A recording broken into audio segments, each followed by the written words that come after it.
Kalau rakyat ada tanah negara, negara lagi butuh tanah sama rakyat, bayar nggak? Terus dibohongan masyarakat orang mah. Pertama yang menjadi tuntutan aksi unjuk rasa ini apa ini? Poin-poinnya apa aja nih? Ya, harus ganas. Perlu diuningai misalnya. Bahkan apa? Hari ini kita bakal reaction salah satu momen penting yang terjadi di Subang. Demo rakyat yang langsung didengar oleh Kang Deddy Mulyadi. Ini jarang-jarang sobat rakyat. Biasanya pejabat susah ditemui, tapi yang ini beda.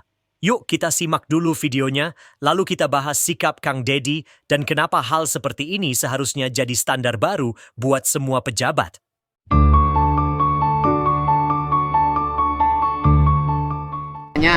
Kalau rakyat ada tanah negara, negara lagi butuh tanah sama rakyat, bayar nggak ke rakyat? Ya bayar lah. Bayar, iya. Tapi kalau rakyat mah pakai tanah negara, tanah balayar. Kan rakyat negara teh ayana kurang ya. Nggak bisa begitu, Pak. Logikanya salah, Pak. Jangan sekali-kali ngomong Bapak bahwa ini kan tanah negara, siapapun berhak mengisi.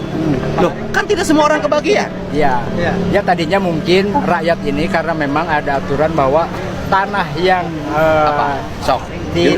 yang tidak produktif ataupun lahan yang Enggak, kalau ini mah bukan tanah tidak produktif, Pak, daerah marka jalan. Ya, kalau Yang pertama yang menjadi tuntutan aksi unjuk rasa ini apa ini? Poin-poinnya apa aja nih? Ya, cuma satu tadi, menagih janji apa yang sudah dilontarkan. Sebetulnya para pedagang itu tidak minta ya. Iya. Ya, ini karena memang dilontarkan oleh seorang gubernur yang ketika gubernur ini adalah mengemban jabatan publik, maka itu menjadi sebuah tanggung jawab buat pejabat publik untuk memenuhinya. Ya, dan masyarakat kecil ini sama sekali tidak meminta, cuman ini menagih janji apa yang dilontarkan tersebut pada saat pembongkaran. Saya ingat Kang Husni nih, sebenarnya poin-poinnya itu yang menjadi janji apa saja sih Kang Husni? Ya, tadi sudah saya bilang, tadi yang pertama itu yang dilontarkan itu ganti rugi dagangan yang saat itu terakhir ada, ya. Yang kedua uang tunggu selama 2 bulan katanya. Yang ketiga beras, telur, ya. Dan yang keempat adalah bangunan yang sudah ditata. Ini belum ada kepastian sampai dengan saat ini. Kapan, berapanya itu belum ada jawaban pasti yang kita sudah menanyakan dari tingkat kepala desa, camat, bupati sampai ke DPRD tingkat provinsi.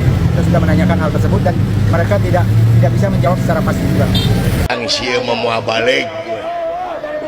Kacau. Aing bener mah hayang nyantai hirup di dunia teh. Datang sih mau balik.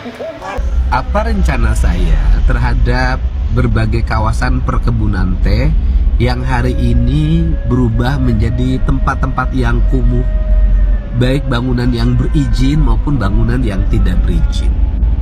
Yang pertama adalah mengembalikan kembali fungsi kebun teh tetap menjadi kebun teh. Pemerintah Provinsi Jawa Barat berencana untuk melakukan penanaman kembali areal-areal kebun teh dengan kerjasama antara Pemprov dengan VTPN. Kemudian dibiayai oleh Pemda Provinsi Jawa Barat sampai tehnya bisa dipetik. Setelah tehnya bisa dipetik, maka masyarakat penggarap teh kembali akan memetik teh. Dan seluruh biaya penanaman sampai teh itu bisa dipetik kembali itu akan dibiayai oleh Pemprov dan berbagai lembaga lainnya yang sangat mencintai areal konservasi di Provinsi Jawa Barat.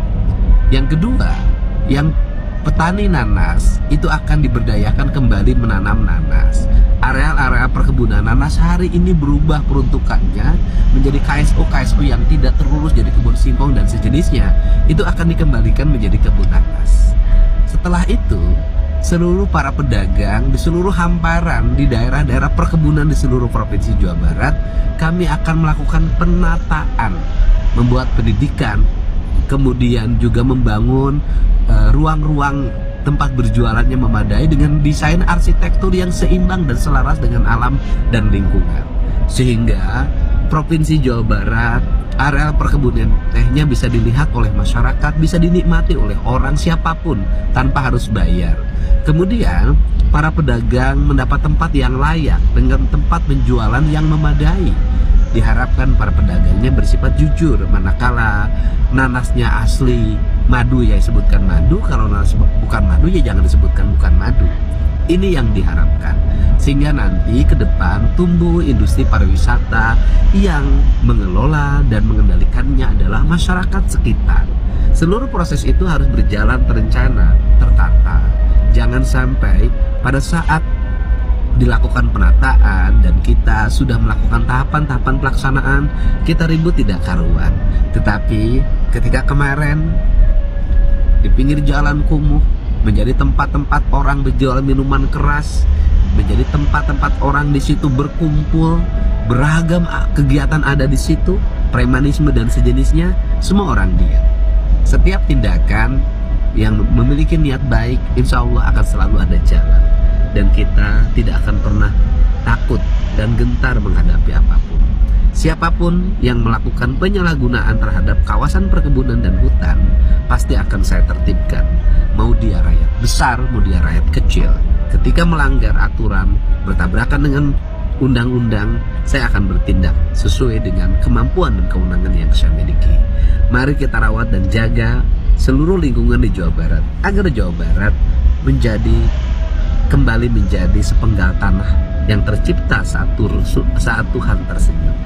Sobat rakyat, inilah contoh bahwa pejabat harus hadir, bukan cuma numpang nama.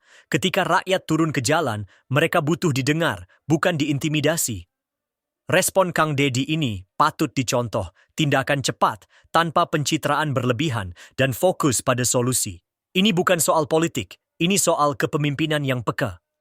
Kalau semua pejabat bisa kayak gini, mungkin rakyat nggak perlu sering-sering demo, tapi selama suara rakyat masih sering diabaikan, konten kayak gini akan terus ada di Rakyat Update.